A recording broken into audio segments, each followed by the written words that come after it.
And this is the beginning of Chapter 6 of The Enormous Egg by Oliver Butterworth.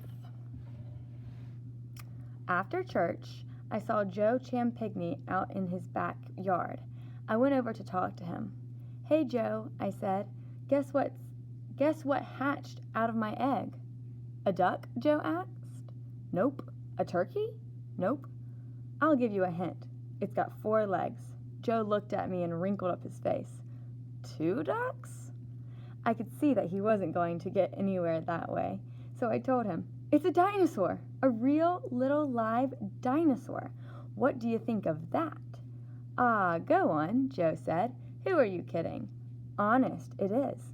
Come on over and look at it. It's got little horns on its face and everything."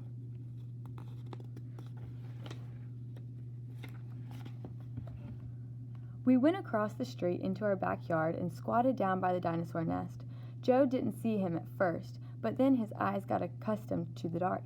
"Jeepers, it's a big lizard," he said, kind of drawing back a little. "You mean that all came out of an egg? Is he poisonous? He sure looks poisonous to me." "I don't know," I said. I hadn't thought of that before. I'd have to ask Dr. Zimmer about it. "He didn't seem poisonous. What you going to feed him?" Joe wanted to know. "I don't know that either," I said, "but I'll find out, and then I'll tame him, and he'll be about the only pet dinosaur in the world, I bet." "That's no dinosaur," Joe Champigny said. "It's just a big lizard. Where'd you get the idea it was a dinosaur anyway?" "Dr. Zimmer said it was, and he's a paleo something, and he works in a museum and knows all about dinosaurs and things like that." "Really?" "He does. He knew the egg was going to hatch out, and he knew what kind of an egg it was, too." Joe put his hands on his hips and shook his head slowly back and forth. "You know what I think?" he said. "He's just making fun of you. These summer people think they're awful smart, and they think that just because we live up here in Freedom, New Hampshire, we don't know anything. They think we're all suckers for jokes like this. That's what my dad says." So here those boys are, looking at the dinosaur, and Joe Champigny does not believe him. He thinks that this is just all a joke that Dr. Zimmer is playing on Nate's family.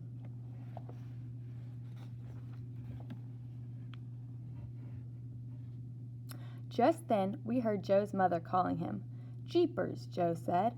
"I forgot all about the stove wood. See you later."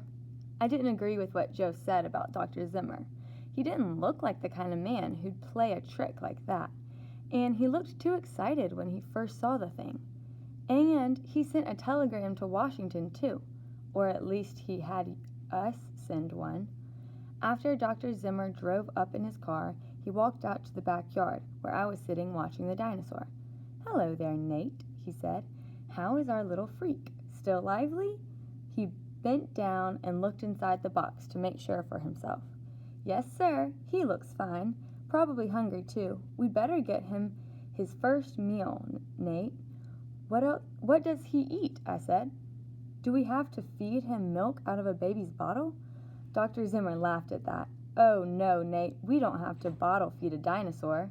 You see, dinosaurs are reptiles like snakes and turtles, and when they hatch out of the egg, they're all ready to eat the same kind of food that adults eat. The kind of dinosaur the Triceratops is a grass eater, so all we have to do is keep him supplied with grass or leaves or lily pads or lettuce and a few small pebbles every now and then." "Pebbles?" I said. "Does he eat pebbles?" Dr. Zimmer smiled. "What kind of teeth does a chicken have, Nate?" "Doesn't have teeth," I said. They just have little stones in their gizzard." "Say, do you mean a dinosaur has a gizzard like a chicken?" "Some of them do. When scientists dug up dinosaur bones, they sometimes found a pile of smooth stones right in the middle of the dinosaur skeleton.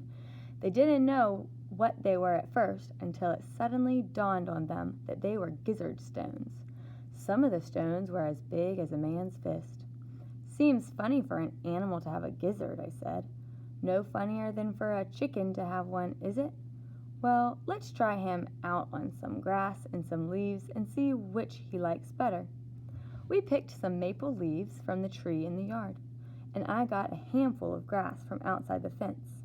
We put them down in 2 piles, grass in one and leaves in the other, and we carefully put the nest box on its side so the dinosaur could come out if he wanted to. Then we sat down and watched. The little dinosaur saw the piles of food, I guess because he started right out for them. His legs looked kind of weak at first, and he stumbled around a little.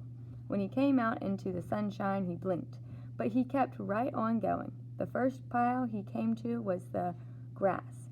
He put his head right down into that green grass and started swallowing away at it. I guess he likes grass, all right, I said.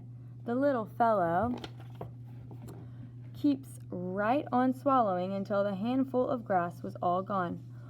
All that was left was a blade of grass hanging out of the corner of his mouth, which he hadn't noticed yet. Then he wobbled over to the pile of leaves and started in on that. I guess he likes leaves too, Dr. Zimmer said. Look at him eat, will you? He's just about finished it up already. I ran over and got some more grass and another handful of leaves. Put them all together in one pile, Dr. Zimmer said, and then we'll see what he picks out first. But he didn't stop to pick things out.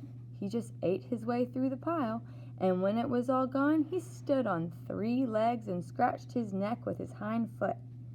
Then he walked over to a smooth, sunny place and lay down. Well, Dr. Zimmer said, with an appetite like that, he's going to have us humping to keep him supplied with food. Too bad we can't put him in the pasture, but he's too small for that. He'd crawl through the fence, or maybe the goat would hurt him. She's a very gentle goat, I said.